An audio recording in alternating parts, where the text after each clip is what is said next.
Welcome, dear viewers, to a new episode of Dialogue Horizon.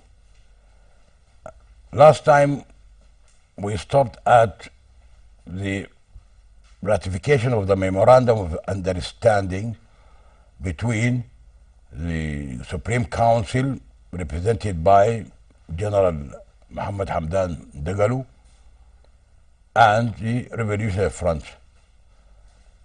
Since that time, since last week, I think some developments, positive developments, have happened, which will give us some new information about the development, and then we can project our forecast what will happen next. So we will go in depth in this episode about this peace process, which we consider it, or everybody considers peace as the most important pillar in any development and stability of any country. Without peace, definitely nobody can achieve one step towards development, prosperity, or security of people, or security of everything. So with me in this episode, the same gentleman in the last episode, so that we will have a continuation of the thoughts, continuation of the projection of what will happen, continuation of expectations about the peace process, until we end with optimistic or pessimistic. Professor Juma Kunda Kaju and Dr. Faiz Omar Jami, both of them, they worked, as we said last episode, on the process of peace and the University of Khartoum North. They are well educated, well experienced. They have a contribution, very positive contribution in the peace process for quite a long time. They had further big studies abroad, so they are capable of giving the viewer a good picture about not necessarily a bright picture. Even if we have some black spots on it, they will highlight those black spots. So this time we will start by Dr. Faiz Omar Jami. Last time we started by Professor Juma. Dr. Faiz, since that time, since the ratification of the Memorandum of Understanding, one of the good things, which is very good gesture and good signal, that the government partner signed was General Hamiti, and as all know, that General Hamiti had a role in the Darfur civil war. So this is one of the, in my opinion, this is one of the good gestures that the process is going well, and we saw the picture that how they warmly welcomed each other, which gives an indication that people at this time are willing to come to a sustainable peace.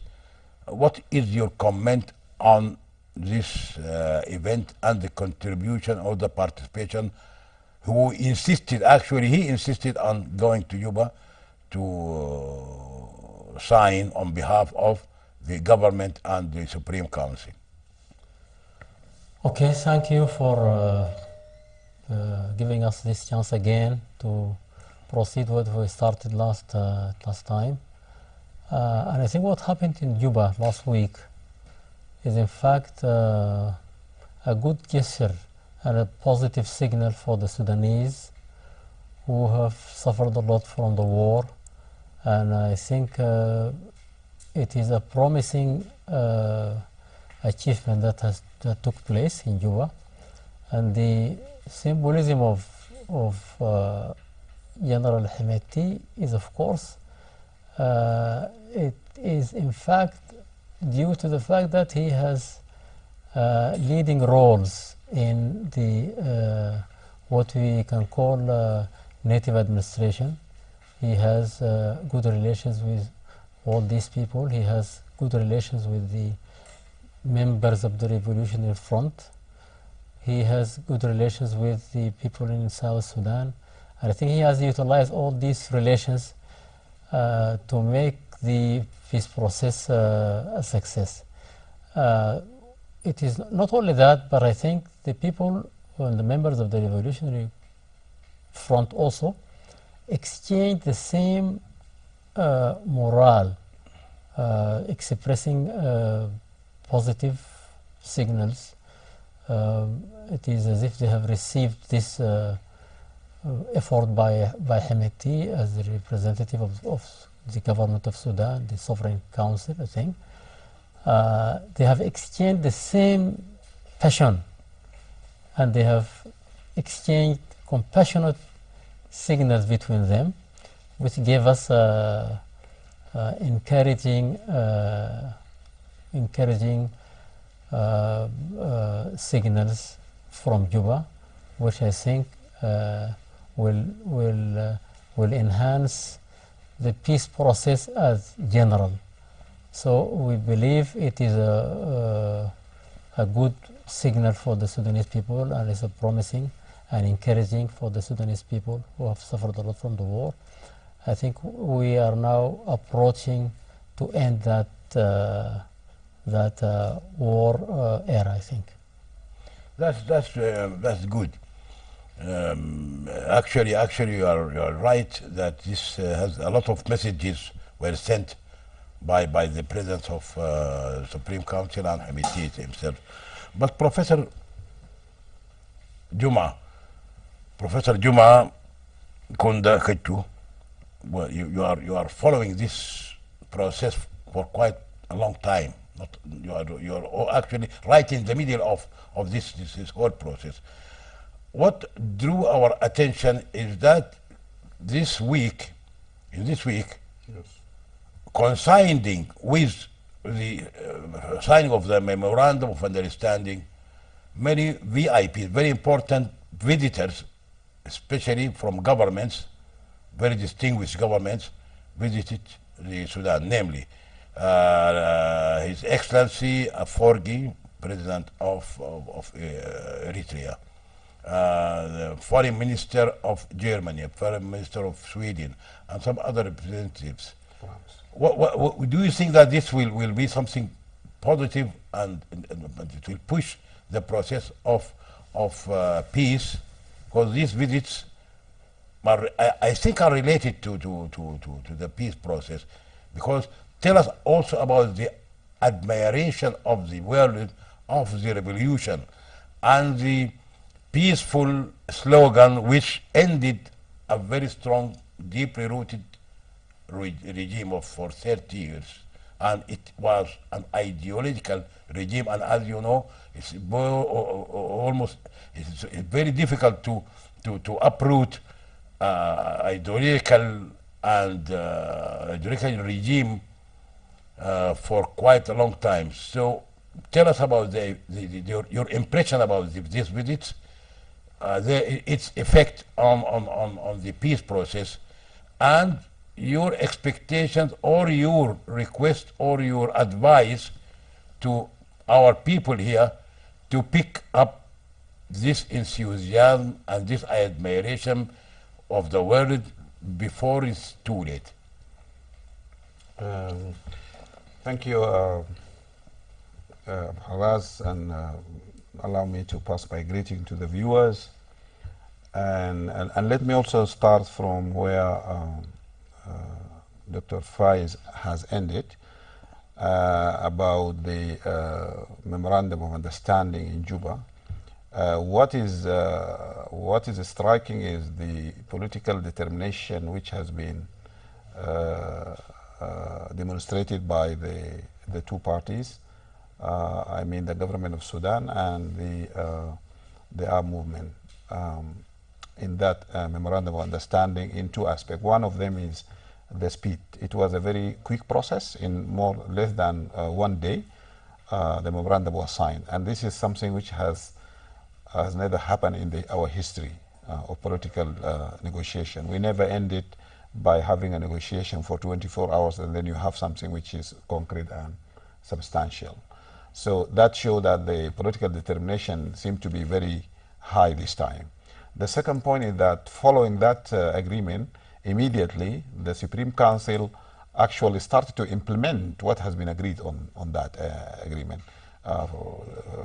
You are aware that this week, the Supreme Council actually took some measures and steps that show their implementation of the Memorandum of Understanding as part of their commitment to provide an enabling environment for the peace process, which is for the peace negotiation, which is expected to start in the mid of October. One of those measures is that they have already taken a decision to release another group of prisoners of war and detainees. And second, they also have uplifted some decision or court decision regarding some of the political prisoners. And secondly, they have also taken a practical step of lifting all the list of the people who were actually politically listed at the airport and not allowed to enter Sudan. And because of that, some of the political visas have already arrived. And at this moment, I welcome our brother Mubarak Ardul, who has arrived today. This is one of the practical steps. Mubarak Ardul, who was deported long before? Before, yeah, during the movement. Today he arrived again based on that memorandum of understanding, and that is the practical aspect of the process. And this is actually something which is extremely important to say that. This kind of measures for providing conducive environment for peace negotiation, which is coming up, is also having another impact. Is also showing the world that Sudan, the new Sudan, is really the new Sudan, and we are determined to shape our future, and we are determined to strike a peace deal that is going to be sustained once and for all. So because of that, I think the international world, since we started our revolution movement and the way we ended the victory with that very peaceful and very exceptional kind of political process, where the Sudanese people show that actually they are very peaceful and they are very wise and they are determined to show the world that despite the fact of the violent history of the country, but that is an exception, and the norm is that we are peaceful and we are competent society, that we can actually bring back our country into the world as a peaceful country. Having said that, the international community have followed this process with a very high degree of admiration, and because of that, once we form our government, it is natural to be rewarded by having a kind of practical move by some superpowers and regional organization, including the Arab League, including the visit of the German, who is not only a country, but is one of the giant countries within the European Union, and therefore it has a very far-reaching impact. The visit of the German ambassadors to Sudan will have a far-reaching impact into the policy of European Union in a few months to come. That was followed by the visit of the foreign minister of France, and then Swedish, and even last week we also saw some very important international organizations like the Carter Centers, and all this visitation. For us as a Sudanese, we look at it with some sort of admiration and satisfaction, because we, for quite 30 days, 30 years, we had not been seeing this kind of high-level delegation to Sudan and to exchange the views with our government. I think most of these international delegations, they went back with one message, that peace process is a priority, and that Sudan deserves to be rewarded now, not tomorrow. And I think one important point I just have to mention at this point is that I think Sudan need to prove to the world that the lifting of the economic sanction is actually not only for rewarding the Sudanese people, but it is also for ensuring that there is no chance for any other forces or democracy or peace spoilers to come back. Okay. I think the Sudanese need to be rewarded by a quick uplift of the sanction so that they can ensure that the process which they have started peacefully will continue and be strengthened in the future. Any delay in empowering Sudan economically may have a negative impact Setback. of delaying and setback to that process. And I think it's in the interest of the region, it's in the interest of the international community, it is in the interest of the Sudanese community and the government to actually be rewarded as quick as possible. And therefore, I feel that one major issue which we need to work harder within the Sudanese people is to demonstrate that there is all the condition that required for the economic uplifting is there. Within 1 or 2 months, or let us say 3 months, we wanted to see Sudan is a full member of the international community with its full rights and duties. Okay, that's good. Something positive, which it gives hope, positive hope that we are going, or at least we are going on the right track. But Dr. Faiz, I read last week in some newspaper that, okay, lifting the economic sanctions or recommendation for lifting the economic sanctions by the NGOs in the world, in the globe, they are talking about they want to see the government do enough in the redressing and repatriation of the IDPs, the internally displaced persons, especially in Darfur. Those people, due to the civil war, due to the destruction, due to the bombardment of the previous hostage regime, aerial bombardments, is almost destructed everything. Millions are still displaced. So this process, they wanted to see that this government or the new regime or the new democratic system is genuine and really working towards redressing these people and repatriation of these people by any kind of compensation, rehabilitation of their villages, rehabilitation of their schools, rehabilitation of the services which were lost. What do you think of this condition? How can the government do to prove to the world that the government is genuine in these steps, having in mind that this government is only 3 years old? And in my mind, this process of rehabilitation or redressing or restructuring, it could take more than the 3 years. What your advice, or what's your comment on this demand? Yes, I think what's understandable in these circumstances is that so many entities, including NGOs, even the international organization, the UN itself, and so many individual states, they are pushing hard in the interest of the Sudan to have these sanctions lifted from Sudan.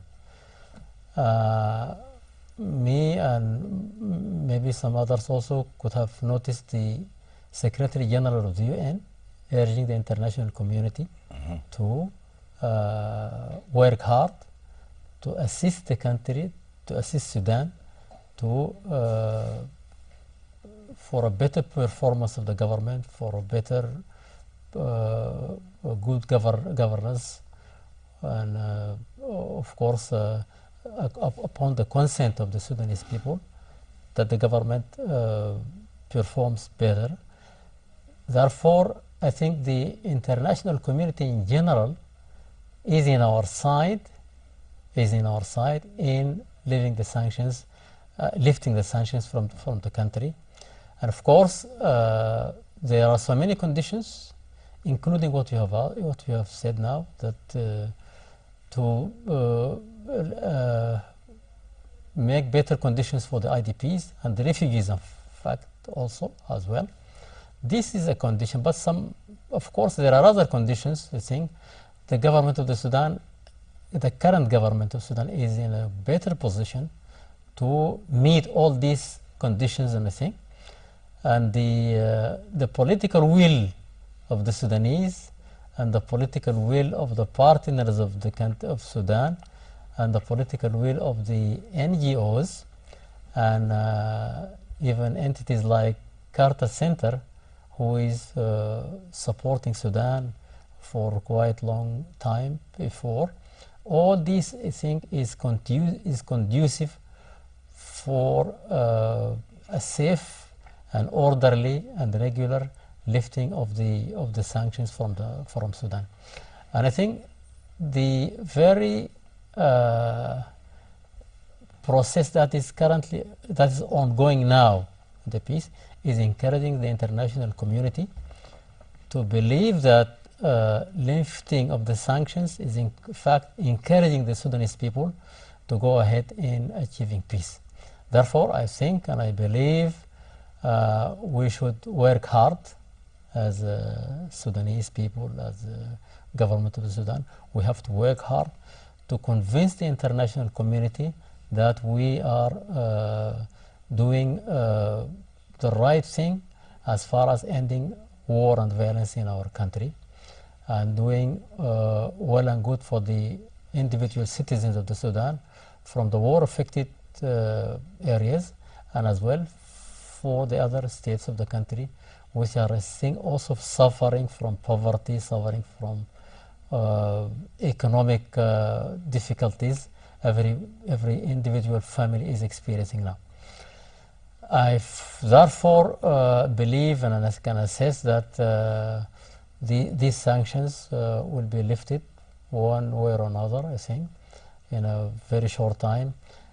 I think it is not a matter of 3 years as the duration for the transitional government.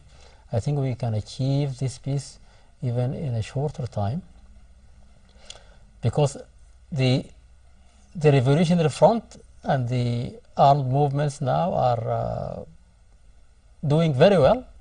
They are in fact helping the country and helping themselves, and they come peaceful for the negotiation. The government of the Sudan, the Sudanese people, the political parties, the political movement in the Sudan is in fact conducive for all that. Therefore, there is every reason and we have every confidence that this will happen, and we believe the sanctions will be lifted, inshallah. Okay, but still I have some reservation. I have to be frank, and I have to ask Professor Juma. You know, the same people, the same persons who signed the memorandum of understanding are the same persons who were in Addis and they were in the process with Zambiki. Still we have two missing very important factions. Of course you know them. One is Abdul Wahid Mohammed Noor in Jabal Marra in Darfur, and Abdul Aziz Al-Hilu in South Kordofan in Kauda. Although Abdul Aziz Al-Hilu he's a little bit very positive and started giving some signals or messages that he's willing to come to align with the process which is going. But last week, Abdul Wahid, I read that Abdul Wahid and the Communist Party of Sudanese Communist Party, they also did something like a memorandum of understanding like last week between them. And we know that the Communist Party also issued statements, very fiery and hostile statements about his not going to contribute or share in any form of the 3 levels of governance in the interim period. I mean by the Council of Ministers, the Supreme Council, and the Legislative Council. So at the same time they issued this statement, one of the representatives met with Abdul Wahid in Paris last week. Do you think that this will have a negative effect on the global willingness to help Sudan? I think, I mean, we are not, of course, we are not, we have to be realistic, and we are not expecting that the process is going to be smooth. In fact, I think the Sudanese people and the entire political establishment and the world are aware that in this kind of process there are spoilers. There are different views, even within FFC, even between this, the civil-led government by Dr. Hamdok and the Supreme Council. Some disagreements, some different views is expected to happen. Leave alone the different views between even the armed movements themselves. And then if you take them as one group versus the government is another level. So there are a lot of multidimensional relation that has its own complexity and its own logic. And to me, this is something we have to deal with it, and we should expect that peace process is not going to be an easy process. You could remember at the beginning when the Military Supreme Council took power, they decided that they are going to hand over the power in 2 years' time. That was the beginning, you could remember. Yeah, remember, yeah. And then later on, there was another version from the FFC that they need a transition period of a maximum of four years. Somehow we ended by having 3 years plus 3 months. When we relate this to the question of the IDPs and refugees and striking the peace, durable peace, I think I am one of the people who is actually advocating for the fact that there is a number of considerations have to be taken in the process of peacemaking. One of them, I am confident that the constitutional document is going to be opened up somehow. I don't think it's going to remain intact up to the end of the transition period. The logic show that this document will be open up for accommodating some very fundamental things related to peace process. This is one. Secondly, the transitional period is not sufficient, as you just noted. It's not sufficient to create a conducive environment for IDPs and refugees to come back and to become normal citizens before they can participate in democratic process. These 3 years is not sufficient. So I am one of the people who has been proposing an alternative steps. Let us keep the 3 years and 3 years 3 months. and 3 months as it is now. But at the same time, during the negotiation process, the peace agreement somehow has to create a special transitional period for the conflict affected regions. Let us say Darfur, Nuba Mountain, Blue Nile. Yes. Let us talk about a longer period of the transition, a special transition period, so that the international community can continue funding the rehabilitation and reconstruction and rebuilding and peace building after the signing of the agreement for a longer period. Yeah. This is very important if we want to sustain peace. Meaning that, what I'm trying to say, that by the time we sign the peace agreement, and by the time we start implementing the peace agreement, we are already in the mid of the transitional period. So if already we have lost now almost 1 month, give it another 6 months, 7 months. By the time you receive the signatories who are outside the country and they came and became part of the system, this is 1 year is gone. and then you are talking about the process of repatriation and resettlement, demining of the areas, and this, and then reestablishing schools, health centers.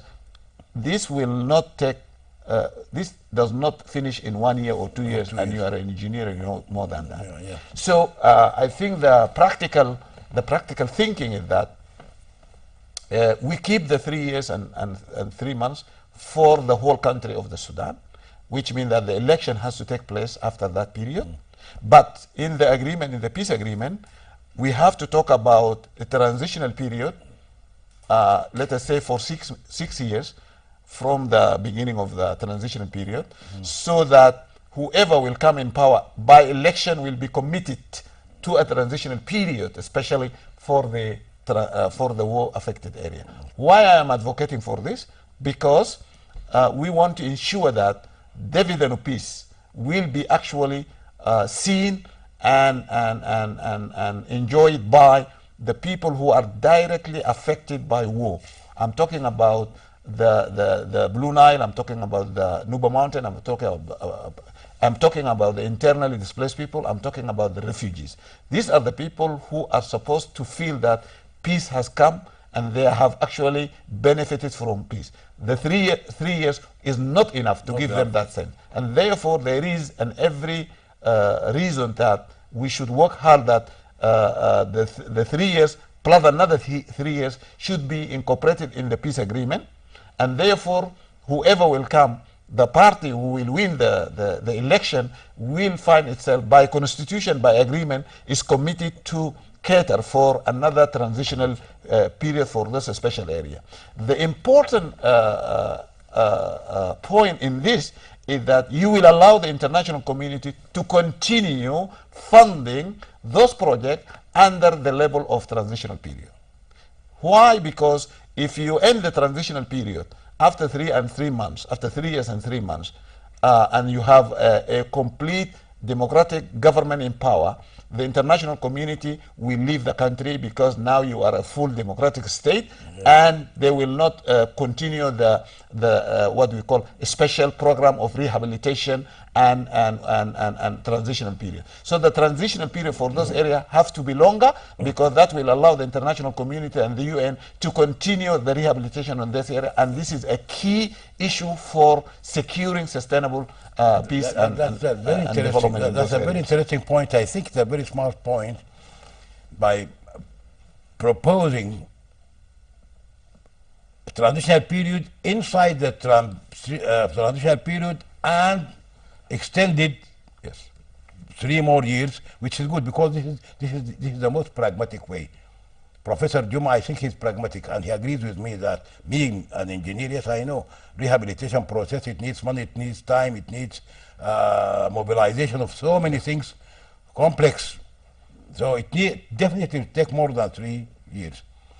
That is why, at the beginning I said, although it cannot be completed in 3 years, but if we prove to the community, international community, that the government of Sudan, the people of Sudan, are genuine and determined to reach a sustainable peace agreement and to abide by the request of the international NGOs to address the issue of the IDPs, the internally displaced persons who used to live for years and years in peace and satisfaction for quite a long time. All of a sudden they found themselves driven away from their homes. They found their homes destructed completely by the aerial bombardment, by very savage and very ruthless military operations. What your comment on the proposal of Professor Juma? I think, before I give you the time, yes, the proposal is good. So they have to take practical steps. They have to have an inclusive agreement of the parties, at least the big parties who will participate in the coming elections, so that they abide by what will be agreed upon. In your reply also, please include, just in the likely condition, in the airplanes, the hostess, they say, in the unlikely event of oxygen drop, oxygen mass will drop in the unlikely event. But I say in the likely event of Abdel Wahid, for example, he does not align with the consensus of the people. What shall the government do?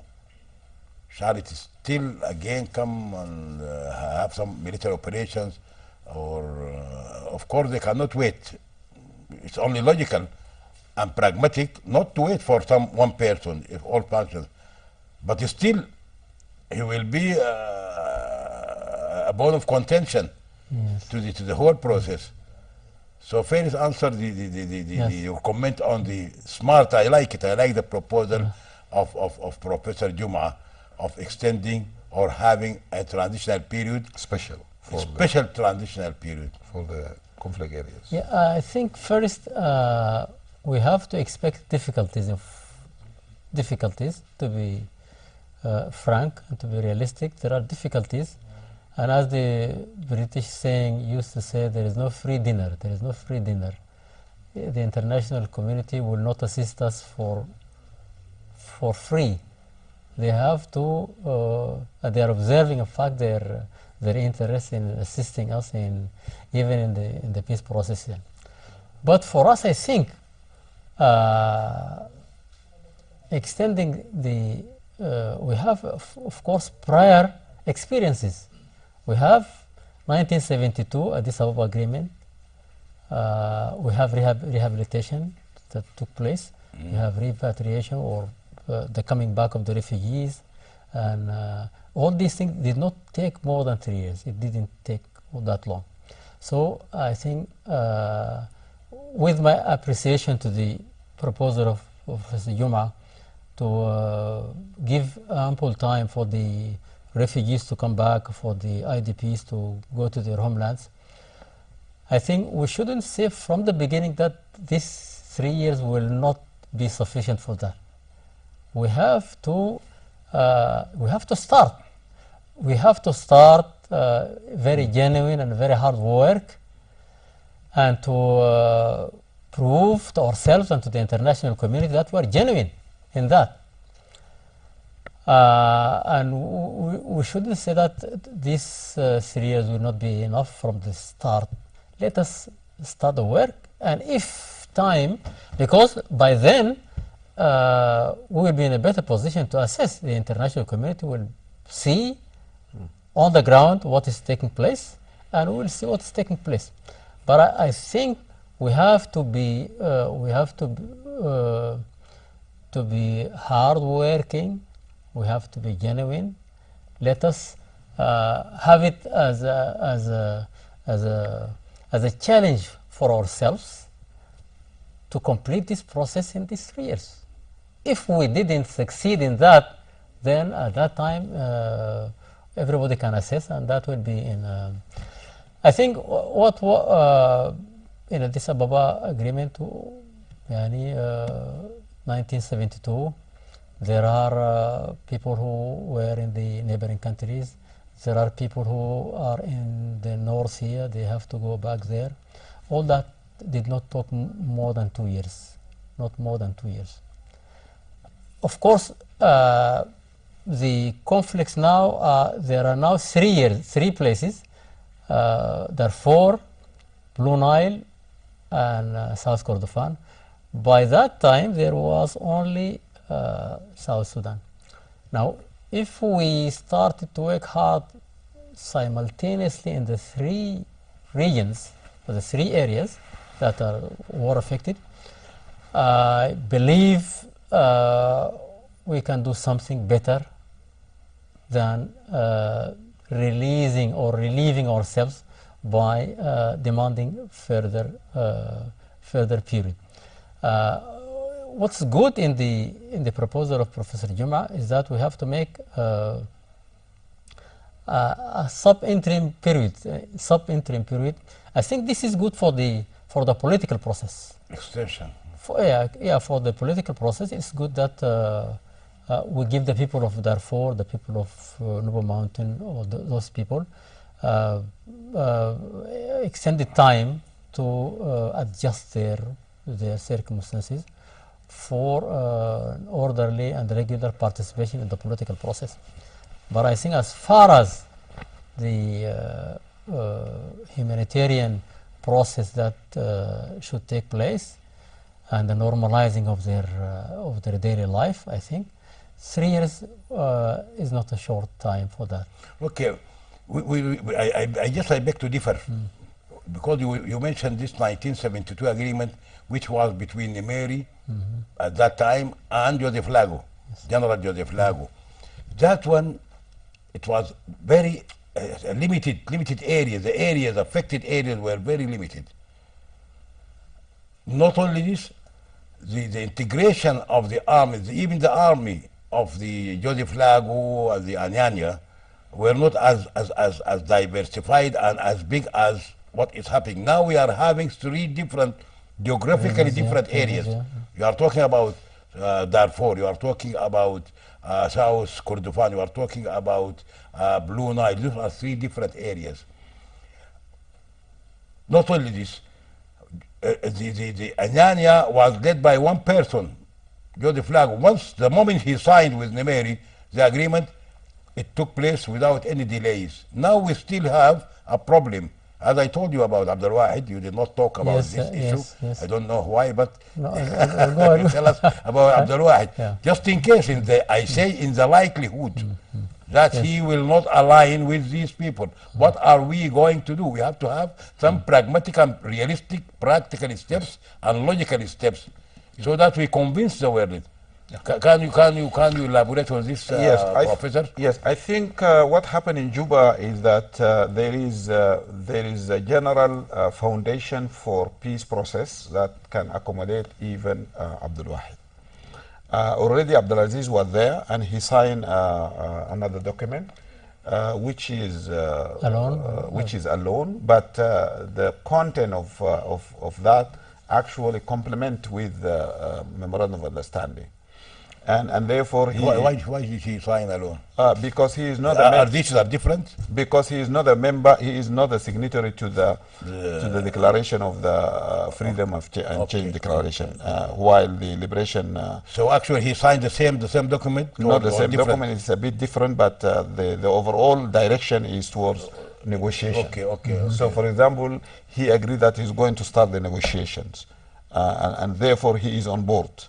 Of course, he is not part of the liberation front, and therefore he cannot just join the group and talk like they are one group. The revolution. Yes. So and because he will have even some slightly different agenda and perspective of looking into the issue, and that's why he was not part of the whole process that liberation front actually went through. For example, they signed the Declaration of Freedom and Change in January, so they became part of this political coalition. Abdulaziz Al-Hilu was not part of that, despite the fact that he supported the change, and he was asking his people in the liberation movement areas to go demonstrating. On the same days we are demonstrating in Khartoum, there was demonstration in Kauda and in Blue Nile and all this, and he issued a very clear statement supporting the change of the regime.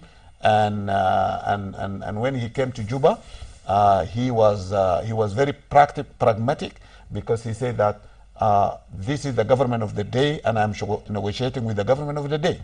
Which means that he is very pragmatic in that sense. For Abdul Wahid, I think I am confident that he will be on board at some point of the process, because as we speak now, I'm quite sure that there is a lot of contacts and communication going on right now.